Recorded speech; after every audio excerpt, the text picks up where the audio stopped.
കേരളത്തിൽ കഴിഞ്ഞ പ്രാവശ്യം നേടിയതിനേക്കാൾ ഒരു സീറ്റ് കൂടുതൽ UDF നേടും എന്ന് പറഞ്ഞാൽ 20 സീറ്റും UDF ജയിക്കാൻ പോവാണ്. ഞാൻ എൻ്റെ തെരഞ്ഞെടുപ്പ് പ്രചരണത്തിൻ്റെ അവസാനത്തെ ഈ ദിവസം ഇവിടെ മത്സരിക്കുന്ന രമ്യ ഹരിദാസിന് വേണ്ടി ഈ സമയത്ത് ഇവിടെ വരാൻ കാരണം ഏറ്റവും ജീവസുറ്റ നല്ല വോട്ടിന് ജയിച്ച രമ്യ ഹരിദാസ് ഇന്ത്യൻ പാർലമെൻറ്റിൽ ഉണ്ടാവണം എന്ന് കരുതി തന്നെയാണ്. കാരണം കോൺഗ്രസ് മത്സരിക്കുന്നത് രാജ്യം കാക്കാനാണ്, അവർ മത്സരിക്കുന്നത് ചിഹ്നം കാക്കാനാണ്.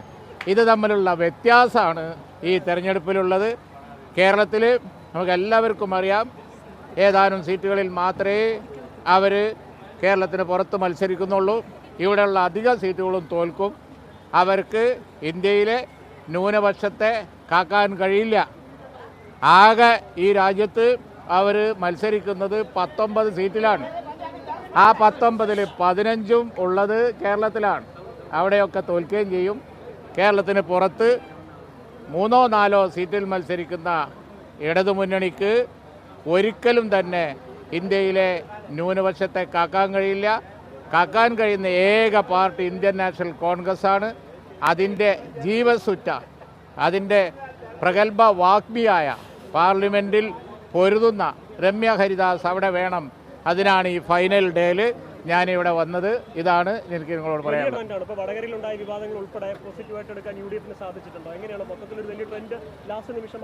കഴിഞ്ഞ പ്രാവശ്യം ഉണ്ടായ അതേ ട്രെൻഡോ അതിലധികമോ ഉള്ള ട്രെൻഡാണ് ഈ പ്രാവശ്യം ഈ ഫൈനൽ പ്രചരണ ഡേയിലേക്ക് വരുമ്പോൾ UDF-ന് അനുകൂലമായി ഉണ്ടായിരിക്കുന്നത്.